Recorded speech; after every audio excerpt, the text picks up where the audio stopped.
अगर हम इस कंडीशन को फेस कर लिए हैं तो हम दुनिया में लाइफ में बहुत उतार चढ़ाव होता है, तो कितना भी वर्स्टेस्ट सिचुएशन होगा तो हम उसे फेस वहाँ कर की लेंगे। फीस थोड़ी कम है। यहाँ की फीस अगर हम प्राइवेट में करना भी चाहें तो यहाँ की फीस 1 करोड़ के आसपास चली जाती है। और 1 करोड़ के आसपास इंडिया में? इंडिया की फीस है, नंबर लाने के बाद भी 80 लाख, 90 लाख, 100 करोड़, 1 करोड़। और वहाँ की फीस थोड़ी कम है, थोड़ा सा 45 तक हमारी हो अच्छा, महीने के वो वॉर होने के बाद थोड़ा सा एग्रेसिव है। हाँ, थोड़ा एग्रेसिव हर है। हर उन्हें ऐसा लगता है कि हमारी कंट्री इंडियन रशिया को एम्बेसी ऑफ support की जो यूक्रेन है, उन्हें सोचना पड़ेगा वो वर्क क्या कर रही है। हमें जो नोटिस पता होता है वो नोटिस गवर्नमेंट को थैंक्स तो बोल रहे हैं, साथ साथ वही बोले कि जो की में एम्बेसी है, अगर वो पहले वो कर चुकी होती है और तो सारी ये कंट्री, हालत नहीं ये होता। हालत नहीं होता।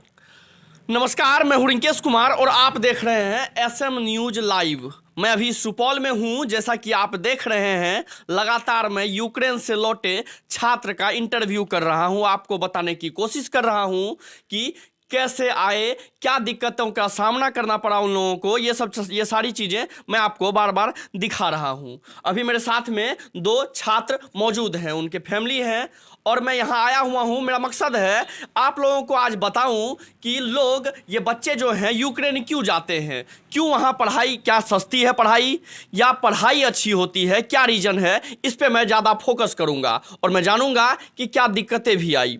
सबसे पहले स्वागत है आपका एसएम न्यूज लाइव में। क्या नाम हुआ आपका? मेरा नाम अक्षता है। अक्षता। अच्छा, एक चीज फोकस करेंगे जरा सा आज कि आप यूक्रेन से अभी अभी लौटे हैं, जी है ना? हाँ। सबसे पहले तो ये बताइए, कोई दिक्कत भी हुआ? हाँ, बहुत सारी दिक्कतों का सामना करना पड़ा हमें, बट पोलैंड से इंडियन एम्बेसी इन पोलैंड ने हमें बहुत अच्छे से संभाला और फिर दिल्ली तक पहुंचाया। फिर यहाँ से central government and state government ने बहुत हेल्प की। तो फिर बॉर्डर क्रॉस करने के बाद हमें कोई दिक्कत नहीं झेलना पड़ा, पर बॉर्डर क्रॉस करने तक हमें बहुत सारी दिक्कतों का सामना करना पड़ा। मतलब बॉर्डर से पहले आपको दिक्कत आई? काफी काफ़ी दिक्कतें आई। दिक्कत आई, हाँ। वो बॉर्डर तक कैसे पहुंचे आप लोग? बॉर्डर तक हम कुछ रास्ता चल के आए, कुछ बहुत सारे किलोमीटर चल के आए। कुछ ट्रेन्स में जगह नहीं मिल रही थी खड़े, फिर बॉर्डर पे बहुत लगातार 13-14 घंटे खड़े रहे। फिर धक्का मुक्की, फिर एक्सट्रीम टेम्परेचर डाउन की वजह से हाइपोथर्मिया के भी शिकार होना पड़ा हमें, हमारे फ्रेंड्स को। तो इनमें अच्छा, वहाँ इंडियन एम्बेसीज है वहाँ, तो उससे कोई मदद मिला? जी नहीं, यूक्रेन की जो इंडियन एम्बेसी है उन्होंने थोड़ा इन्फॉर्मेशन देने में थोड़ा लेट कर दिया था, अच्छा, जिनके अच्छा। वजह से सब कुछ इतना हमें सफ़र करना पड़ा। पर बाकी इंडियन एम्बेसी ने बहुत हेल्प किया हमें, जो पोलैंड जितना। बॉर्डर टपने के बाद? हाँ, फिर बहुत हेल्प, सब कुछ रहना खाना और जितनी भी तरह के डॉक्यूमेंटेशन जो भी होता है सब में बहुत हेल्प की।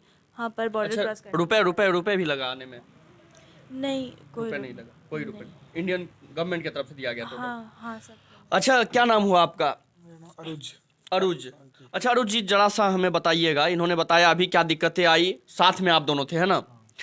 हम आपसे बस यही पूछेंगे कि इंडियन स्टूडेंट को यूक्रेन क्यों जाना पड़ रहा है, क्यों जाते हैं पढ़ाई के लिए? क्या है वहाँ की पढ़ाई सस्ती है या फिर क्या है?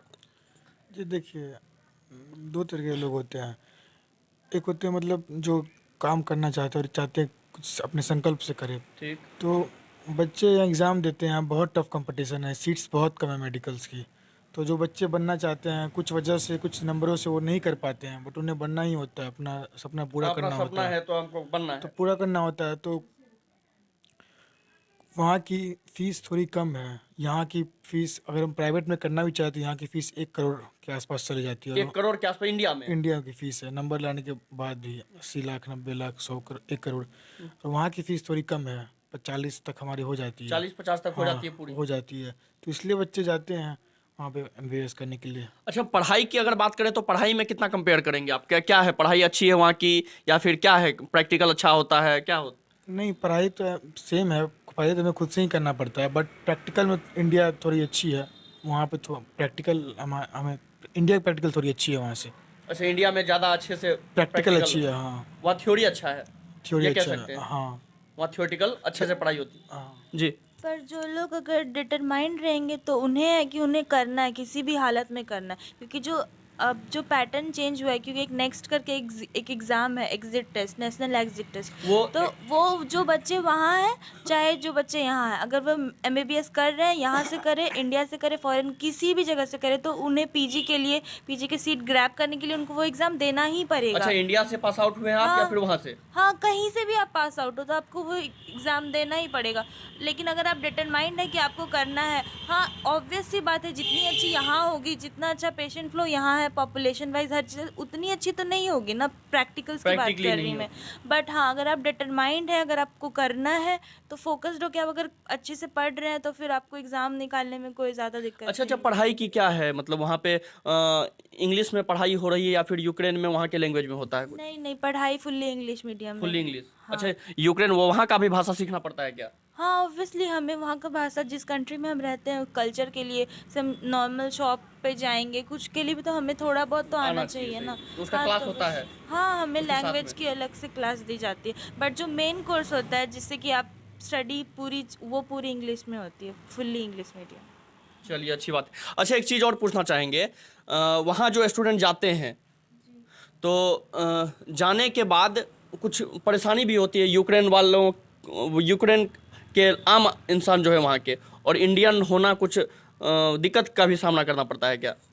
जी नहीं, जब हम गए थे तो इनफैक्ट वहाँ के लोगों ने हमें बहुत हेल्प करा था हर छोटी चीज़ में। ऐसे तो वहाँ के लोग बहुत हेल्पफुल थे, सब कुछ करा गया, बट अभी थोड़ा सा अच्छा, वो वॉर होने के बाद थोड़ा सा एग्रेसिव हैं। हाँ, थोड़ा एग्रेसिव हर है। उन्हें ऐसा लगता है कि हमारी कंट्री रशिया को सपोर्ट करती है। अच्छा, तो ऐसा। हाँ, अच्छा, आप किस कॉलेज में थे आप?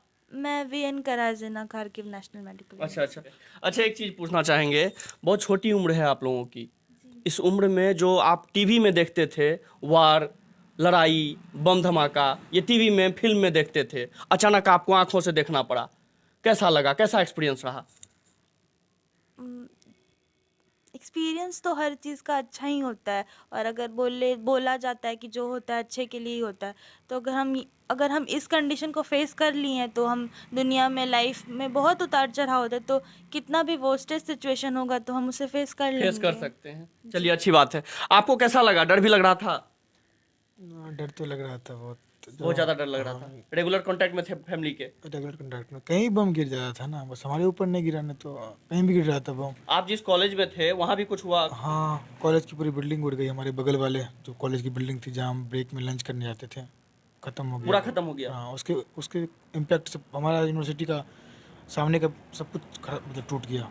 अच्छा, किस दिन ऐसा लगा कि आपको नहीं अब निकल जाना चाहिए, बहुत ज़्यादा वॉर हो रहा है, ऐसा कुछ किस दिन ऐसा लगा आपको? हमने बंकर में 5 दिन वेट किया कि हमारी एम्बेसी कुछ करेगी, मतलब वहाँ की एम्बेसी अच्छा। गवर्नमेंट के साथ कुछ, बट वो कुछ कर नहीं रहे थे। बट बोल रहे थे, एडवाइजरी निकाल रहे थे, कुछ नहीं कर रहे थे, तो हमें मजबूरी में लास्ट में निकलना पड़ा। खाना पीना में दिक्कत हो रहा था? बहुत दिक्कत हो रहा था। हम बस कुछ चीज़ें थे, बस चिप्स खा रहे थे, हम जूस पी रहे थे, और कभी कभी जब टाइम मिल रहा था तो हम बना रहे थे। हाल ऐसा हो गया था कि जब वो बंकर में हम 4-5वें दिन थे, तो हम ऊपर में रोटी बना रहे थे। 4-5 दिन हो गए थे, कुछ खाए नहीं थे, तो बम बगल में गिरना शुरू हो गया। फिर हम नीचे नहीं गए, बोले बम गिरने दो, अब तो रोज आप गिर ऊपर ही थे? ऊपर हम लोग, फिर आदत हो गई हमें ना, अब रोज बम गिरेगा तो हम भूखे थोड़ी मरेंगे, या तो बम से मरेंगे तो भूखे मरेंगे, तो हमने चूज किया हम भूखे बम से मरेंगे, भूखे नहीं मरेंगे। भूखे नहीं मरेंगे।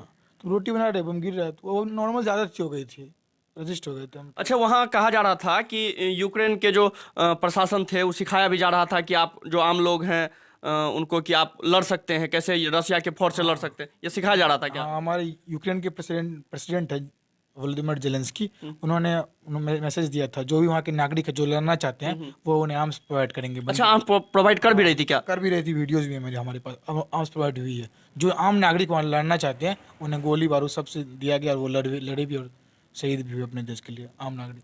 क्या बात है। अच्छा अंकल, आप लोग से अब जानना चाहेंगे, थके हुए भी हैं आप लोग कैसा लग रहा है? आपका चेहरा मायूसी से भरा हुआ था, पीछे होंगे, आपका चेहरा मायूसी से भरा हुआ था जब पिछले बार मैंने आपसे बात करने की कोशिश की थी। अब कैसा लग रहा है? बेटा बेटी आ गया? अच्छा लग रहा, बहुत अच्छा लग रहा। मेरा प्यारा बेटा, मेरी लाडली बेटी घर वापस आ गया है, बहुत अच्छा लग रहा। अच्छा लग रहा है जी, और मैं बहुत भारत सरकार को, बिहार सरकार को धन्यवाद देना चाहती हूँ। उन्होंने बहुत सपोर्ट करके, बच्चे को बहुत ज़्यादा हेल्प करके, पूरे भारत के बच्चे को घर घर पहुँचा रहे हैं। यहाँ तक कि घर तक गाड़ी आई और बिहार सरकार की, और हमारे बच्चे को सुरक्षित पहुँचाए। क्या बात है, कैसा लग रहा है? बहुत ही अच्छा लग रहा था। मैं पहले भी कहा था कि हर व्यक्ति को हर परिस्थिति में खुद पर भरोसा, अपने सिस्टम पर भरोसा और अपने भगवान पर भरोसा। बिल्कुल, आपका तो मैं उसी के बदौलत आज मैं अपनी खुशी। सर एक चीज़ मैं आपको बोलना जब ये दोनों यूक्रेन में फंसे हुए थे सर, आपकी हिम्मत एक अलग लेवल की थी सर। अभी रोने का, अभी आंसू सर, ये खुशी के आंसू है, आ गए, लौट गए, है ना? खुशी के आंसू। यही होता है जब बच्चे बाहर होते हैं तो गार्जियन के आंख में आंसू आने के बजाय एक गार्जियन, आप अगर वो वीडियो नहीं देखे होंगे तो मैं आपको आप पीछे जाके आप वो वीडियो देखें तो ये दहाड़ रहे थे कि कुछ नहीं होगा, मुझे ये सिस्टम पे भरोसा है, मुझे गुरु महाराज पर भरोसा है, ऐसा कह रहे थे। और अभी आंखों में आंसू है तो समझ सकते हैं ये प्यार है और ये खुशी की आंसू है। क्या इंडियन एम्बेसी, वहाँ यूक्रेन की इंडियन एम्बेसी, जी जी उन्हें बहुत अपने वर्क पे ध्यान देना होगा। उन्होंने जो मतलब वर्क किया, उन्होंने कहा था हम क्लोजली मॉनिटर करें सिचुएशन को, और एक महीना पहले उन्होंने हमसे फॉर्म भी भरवा लिया था। बाकी सारी कंट्री की एम्बेसीज ने उन्होंने अपने बच्चों को बुला लिया था, बट हमारी एम्बेसी ने लास्ट तक हमें कुछ नहीं बोला। और वॉर के 5-6 दिन पहले उन्होंने फर्स्ट एडवाइजरी जारी की, जो नॉन एसेंशियल है, जिनका कोई काम नहीं, वो वापस आ जाए। हम तो बिना काम के वहाँ गए हैं ना, बिना काम के तो कोई नहीं है। जिनको काम नहीं वापस आ जाए। हंसी आई आपको उनके एडवाइजरी पढ़ के। उन्हें एम्बेसी ऑफ इंडिया की में पता नहीं किस पे, मतलब कैसे वर्क करती है, बोलना पड़ेगा ना। वहाँ पोलैंड से गवर्नमेंट ने बहुत मदद की, बहुत ज़्यादा। मतलब जब हम शेर के मुंह से, शेर के जाल से बाहर आ गए तो आप मुझे मदद कर रहे हैं ना, ऐसा कह सकते ने हैं। बहुत मदद की, थैंक यू। पोलैंड तक जहाँ उनका था, लेकिन वहाँ तक अपने हम खुद चल कर आए हैं। लेकिन इंडियन एम्बेसी ऑफ की जो यूक्रेन है, उन्हें सोचना पड़ेगा वो वर्क क्या कर रही है। हमें जो नोटिस पता होता है वो नोटिस एक दिन बाद वो डालती है। उन्हें सोचना पड़ेगा ये भी कि सिर्फ तो गवर्नमेंट को थैंक्स तो बोल रहे हैं, साथ साथ वही बोले कि जो की में एम्बेसी है, अगर वो पहले वो कर चुकी होती और सारी कंट्री ये हालत नहीं होता। अच्छा, और भी कितने स्टूडेंट होंगे वहाँ फंसे हुए अभी? मेरे दोस्त खुद के, मेरे जो बेस्ट फ्रेंड है, वो भी कल निकले हैं वहाँ से। कल एम्बेसी ने वो लास्ट में कोई बस चलाई थी पिस्कॉन से, वहाँ गए थे, तो उन्हें कल लाया गया। वो अभी आज भी वहीं पे आज। अच्छा, आपने अभी कहा कि हर एक बाहर के जो देश थे वो देश के बच्चे पहले ही चले गए। आपके कॉलेज में कितने बच्चे थे दूसरे देश के? मेरे कॉलेज वहाँ पे उस सिटी में 5000 बच्चे हैं, इंडियन 5000 इंडियन नहीं, और अलग अलग देश के भी थे? हाँ, अलग अलग देश के भी तो थे। सभी चले गए? सभी चले गए थे बस। खुद थे, टर्किश के, अफ्रीका के, सब चले गए थे। अच्छा, उस टाइम ऐसा नहीं लगा कि हमें भी चला जाना चाहिए या फिर? हम सोच ही रहे थे, क्योंकि क्लासेस ऑफलाइन चल रही थी ना, और इजी नहीं होता है क्लासेस बीच में छोड़ करके आना, क्योंकि अगर हम एक दिन क्लास ऑफ लेते हैं तो इंडियन 750 रुपीज़ हमें फ़ाइन भरना पड़ता है। अच्छा, ऐसा? तो वो इतनी छोटी बात नहीं होती है ना कि एक दिन करो फिर 2 दिन, और फिर बहुत मुश्किल होता है एग्ज़ाम देने में, उसको चीज़ को क्लियर करने में। तो इसलिए हम क्लास बीच में छोड़ नहीं सकते थे। और जब सब कुछ नॉर्मल हुआ, जब हमने रिक्वेस्ट की टीचर से, तो वो कह रहे थे कि हाँ कुछ नहीं होगा, मीडिया वॉर है, ये वो 9-13। तो लेकिन जब लास्ट में सब कुछ ठीक हुआ, मतलब इस निष्कर्ष पर पहुँचे हम लोग कि हाँ ठीक है अब जाना चाहिए, हमने टिकट्स भी बना ली, तो फिर जाके वॉर शुरू हो गया, वो अचानक से वॉर। और उस टाइम लगा होगा कि ये क्या हो गया, है ना? ये है, अभी आपने सुना कि दोबारा जो बोल रहे थे कि इंडियन एम्बेसी का कोई रोल नहीं था वहाँ पे। कीव में उन्होंने कोई रोल नहीं, लूप होल था। उन्हें ये बात को स्वीकार करना होगा, उन्हें लूप होल था, उन्होंने वर्क नहीं किया एफिशिएंटली। जब ये लोग पोलैंड बॉर्डर पहुंचते हैं तो पोलैंड बॉर्डर के बाद इंडियन गवर्नमेंट के द्वारा हर एक सुविधा मुहैया कराया जाता है। और पोलैंड बॉर्डर से अंदर, मतलब यूक्रेन के अंदर अगर आप हैं तो उसके अंदर आपको इंडियन एम्बेसी के द्वारा जरा सा भी, रत्ती भर भी आपको सुविधा नहीं दिया गया। ये अभी आप इन लोगों से जान रहे थे। पिता के आंख में आंसू था, माँ थैंक्स बोल रही है कि आपने हमारे बच्चे को, बिहार सरकार की गाड़ी आई थी यहाँ, है ना, सही सलामत आपने घर पर हमारे बच्चों को पहुंचा दिया। अभी दोनों से बात हुई, आपने ये भी जाना कि क्यों यहाँ के बच्चे यूक्रेन जाते हैं और वहाँ की पढ़ाई कैसी है, प्रैक्टिकल कैसा होता है, रुपए कितने लगते हैं, ये सब सारी बातें आपने देखी। मैं हूं रिंकेश, आप देख रहे थे SM न्यूज़। धन्यवाद।